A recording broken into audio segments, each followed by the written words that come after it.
Welcome to this series of 5 driver's eye view videos, where we will cover the Weardale and Teesdale network in the northeast of England, which is set roughly in the 1950s.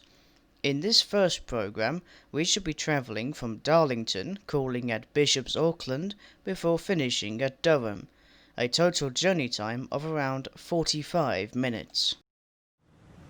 The first station opened as the terminus of the Stockton and Darlington Railway in 1829 and was the world's first public railway to use steam locomotives. In 1841, the line from York reached Darlington, and in 1844, the line reached Ferry Hill and Newcastle.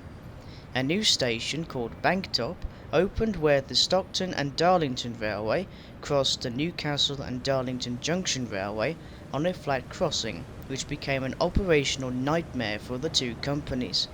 In the 1880s, the current station was completed with its 3-span overall roof, and became an important interchange with the lines to Richmond, Barnard Castle, Penrith, Bishops Auckland, and Saltburn.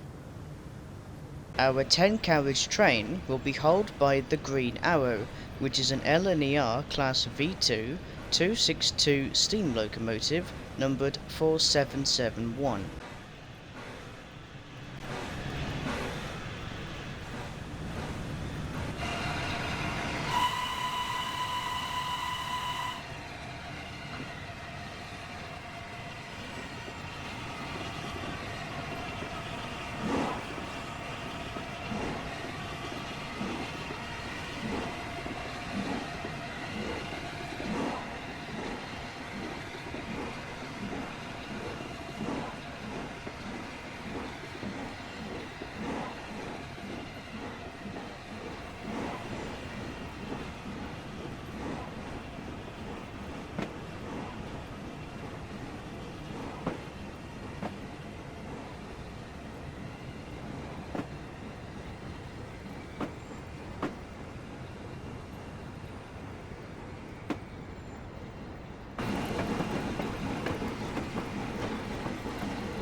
We pass Banktop sidings on both the left and the right.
Palgate Junction, where the former Stockton and Darlington Railway from Stockton itself converges from the right.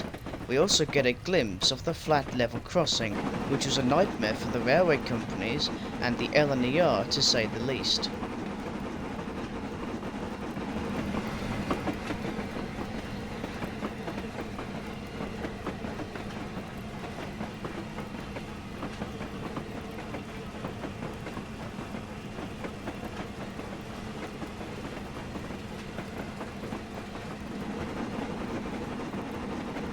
We pass Darlington Coal Depot to our left.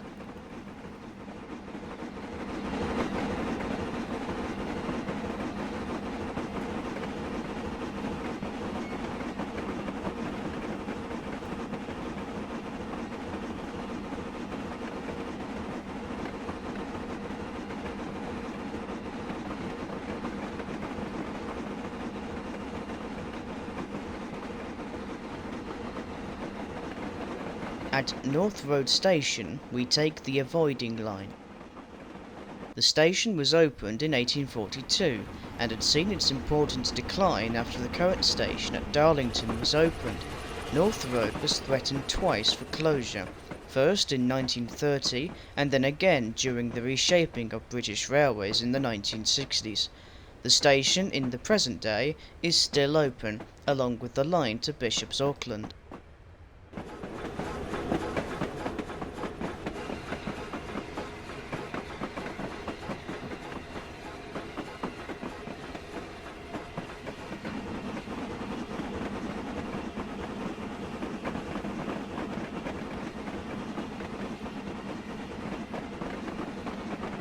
This is Hopetown Junction, where trains to Middleton in Teesdale via Barnard Castle diverge to the left. We shall be taking this route in part 2.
This line between Darlington and Bishops Auckland, known today as the Tees Valley Line, is the only line still in operation on the Weardale and Teesdale network, as the rest of the network was closed entirely during the reshaping of British Railways. As well as North Road, the stations of Haylington and Shildon remain open in the present day.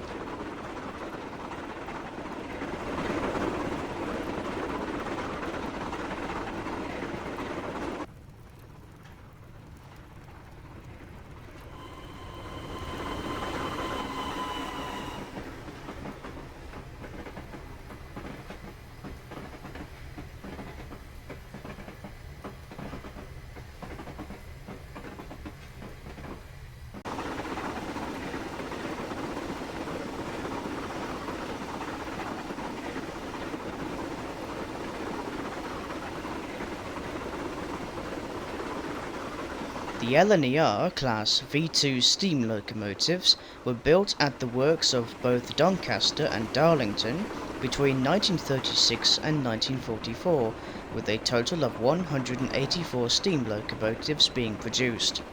They were able to achieve a top speed of 90 to 100 miles per hour and have a traction effort of 150 kilonewtons. They were mostly used for express mixed traffic operations and proved very successful during the Second World War. The entire class was withdrawn from service between 1962 and 1966. The Green Arrow was the first to be built and is now the only surviving member of the class and is now owned by the National Railway Museum.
On the approach to Haylington is where a branch line will converge to the Hitachi Newton Aycliffe Assembling Centre, which opened in 2015.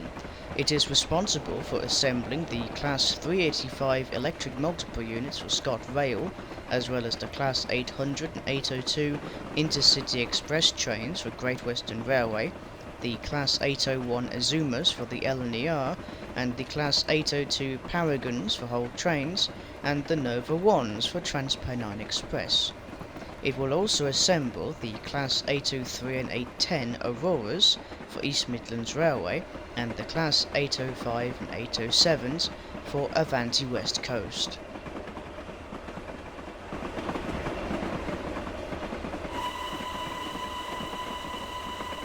We pass Haylington Station.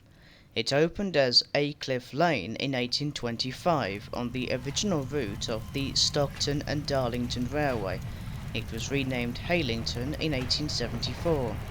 It is an important historical location, as George Stephenson, regarded as the father of the railways, laid down his Locomotion No. 1 steam locomotive, which became the first ever steam locomotive to hold a passenger service on a public railway.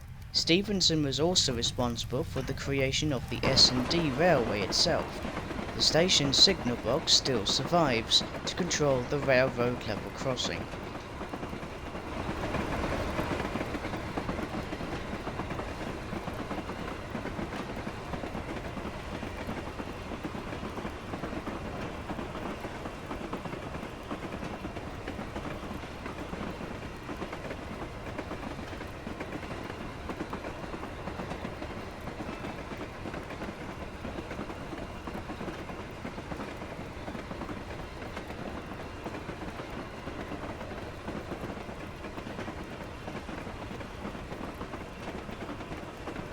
This is where the station of Newton Aycliffe is located.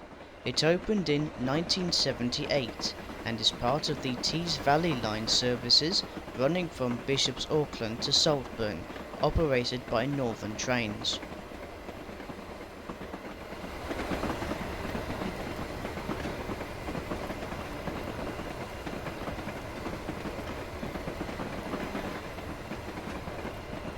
Here our line comes alongside the Clarence Railway from Stockton.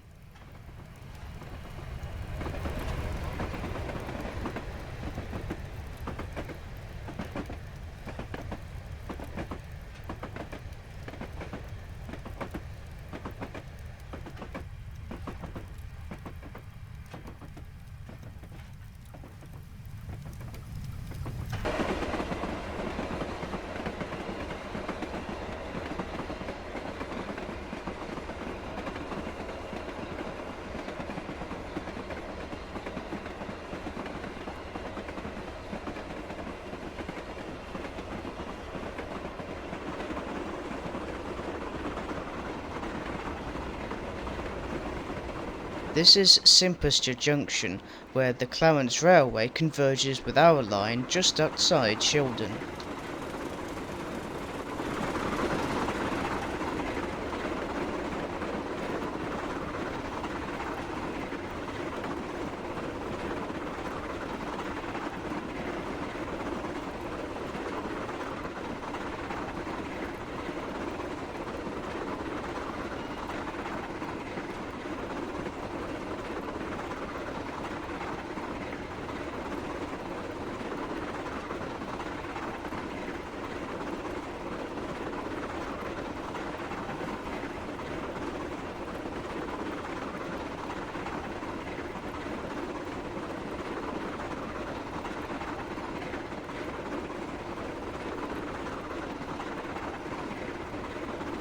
We pass the vast network of Shildon sidings, which will become the site of the National Railway Museum of Shildon, aka Locomotion, opening in 2004.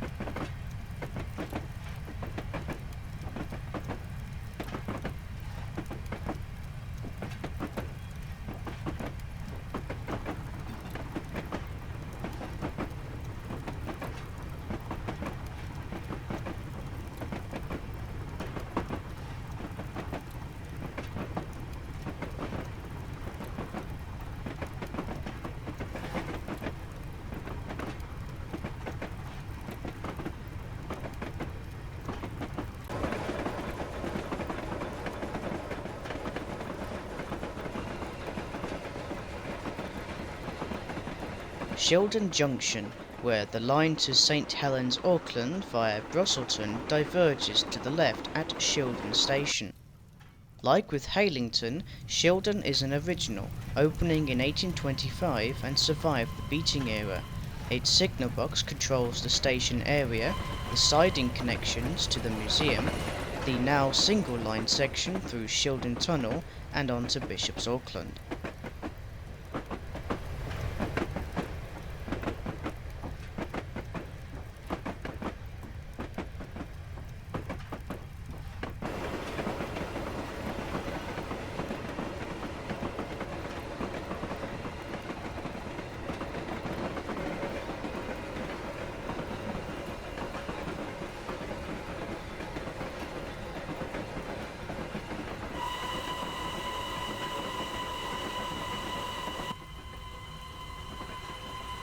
Shildon Tunnel is 1,225 yards long and is the world's oldest sizable railway tunnel still in use under an urban settlement. Boring of the tunnel began in 1839 and was completed and opened to traffic in 1842.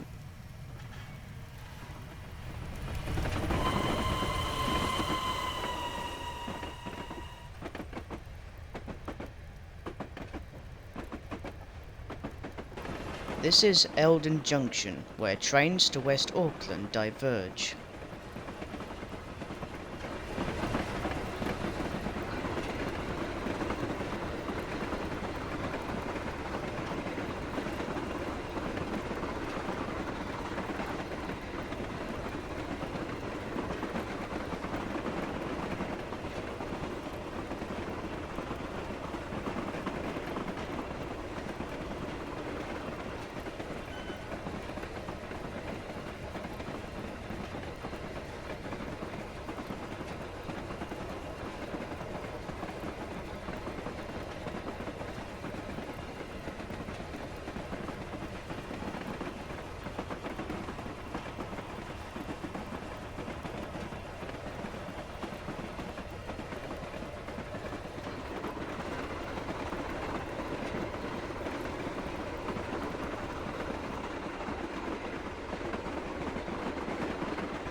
This is Bishops Auckland East Junction, where the Byres Green branch on our right and the South Durham and Lancashire Union Railway from West Auckland converge.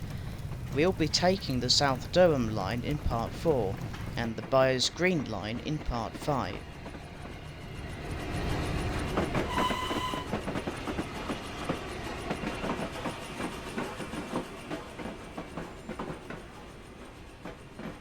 We pass Bishops Auckland East signal box and arrive into platform 2.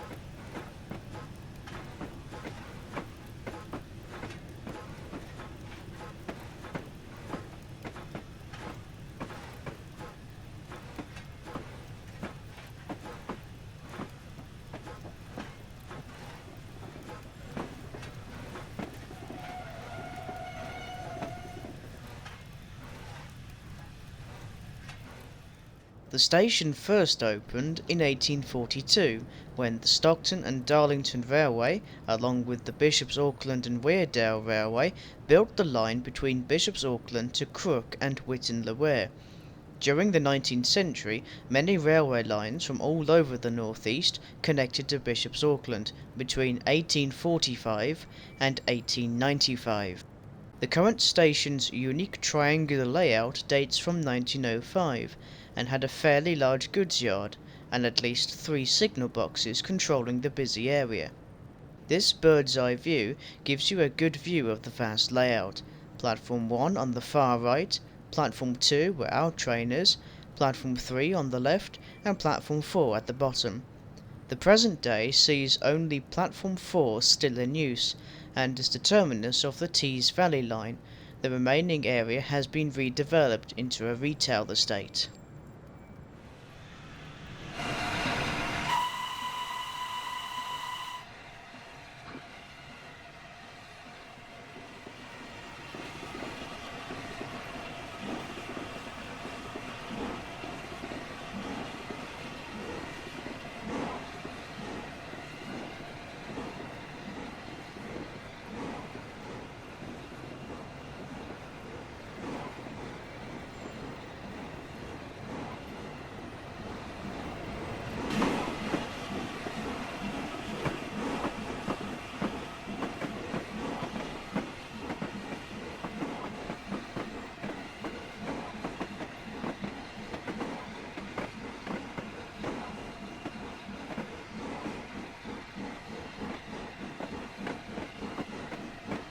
We leave the station and onto Bishops Auckland North Junction and pass Bishops Auckland North Signal Box.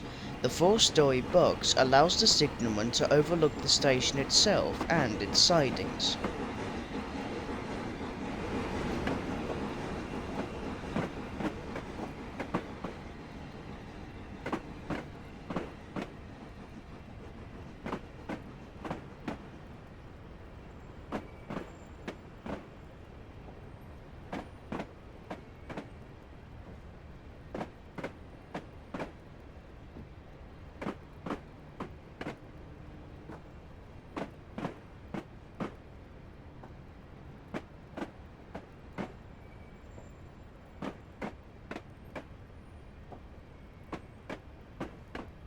This part of the line between Bishops Auckland and Durham opened first to freight in 1856 and then to passengers the following year. The line would become one of the many victims during the reshaping of British railways. Passenger services ended in 1964 and then to freight in 1968. Most of the line is now part of the Brandon to Bishops Auckland multi-rail footpath, with the only surviving part of the line being between the former Relly Mill Junction and the station at Durham.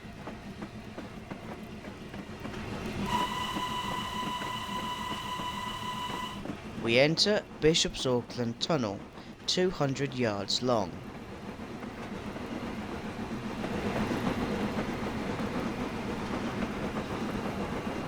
Exiting the tunnel, we cross the impressive Newton Cap Viaduct, which is 311 yards long and has 11 arches.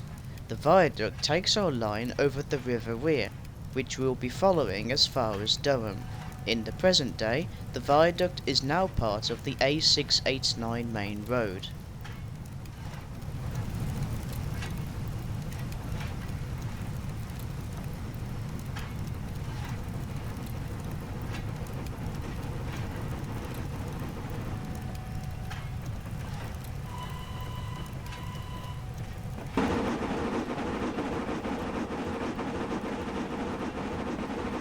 To our left is the junction for the single freight only line to Newton Cap Colliery.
pass the station at Hunwick. Opening with the line in 1857, it lost its freight yard in 1958, and then the station closed in 1964.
The line converging from the left at Bowden Close Junction is for trains using the Todd Hill branch and the West Durham Railway.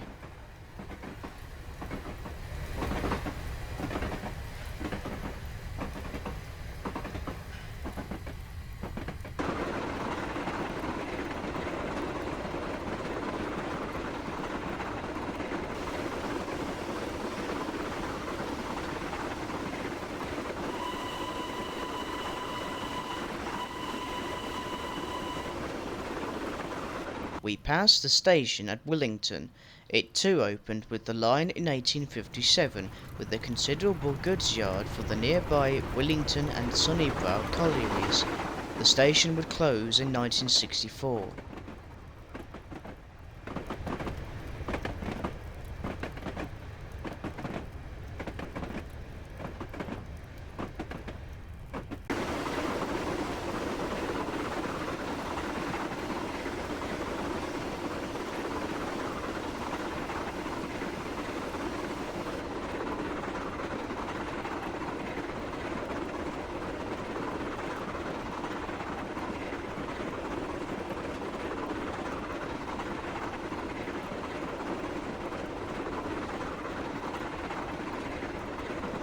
We pass Brancepeth Colliery and its vast sidings, all to be closed by 1968.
We passed the station at Branspeth.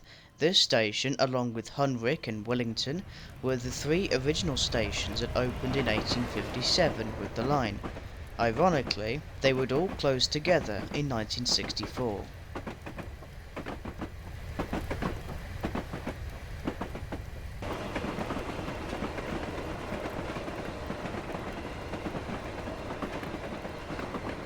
This line was also used as an alternative route for express passenger trains between Darlington and Durham during maintenance work on the East Coast Main Line, with our train being a good example.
We passed the station at Brandon Colliery, opened in 1861 as Brandon Siding before being renamed to Brandon Colliery in 1878. The station would close in 1964.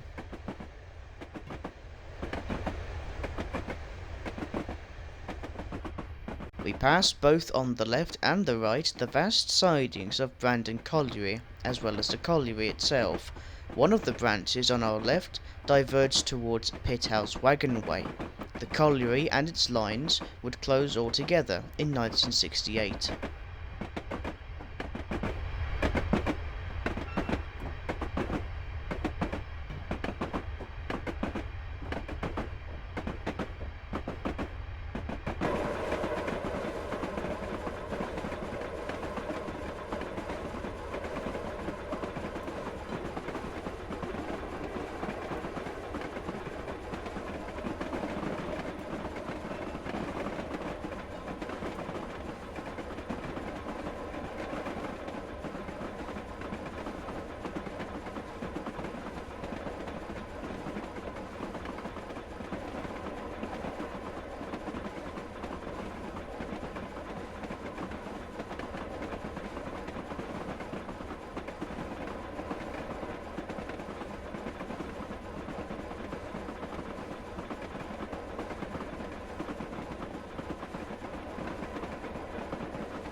We cross Langley Moor Viaduct, which is 160 yards long and has 7 arches.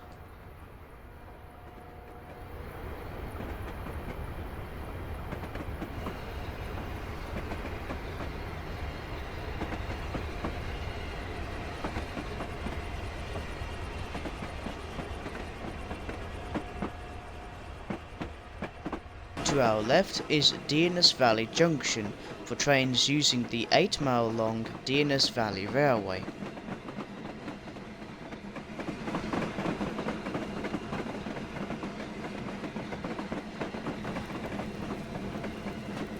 At Baxter Wood No. 2 junction for services using the Lanchester Valley Railway, we pass over the connecting branch from Bridgehouse Junction, linking both the East Coast Main Line and the Lanchester Valley Railway.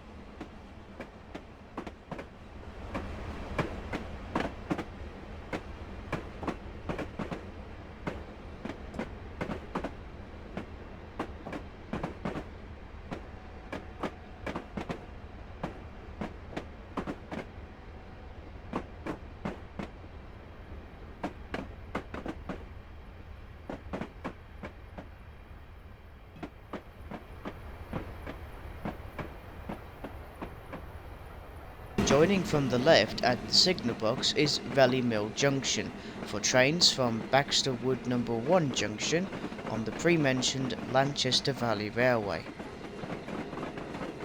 After rejoining the main line, we cross Raleigh Mill Viaduct, which is 127 yards long with 4 arches.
As we approach the station at Durham, we cross Durham Viaduct, which is 274 yards long and has 12 arches.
The station was opened in 1857 as the northern terminus with the line from Bishops Auckland.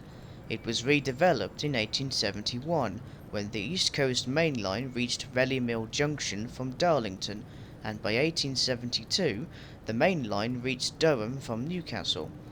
Durham had 4 stations at one point. As well as this station, the other 3 were Shincliffe Town, Durham Gillsgate, and Durham Elvit. All 3 and their lines would close between 1941 and 1966. The first part of our journey exploring the Weardale and Teesdale network ends at Durham, and we'll be heading back to Darlington for part 2, whilst our train continues on northbound towards Newcastle.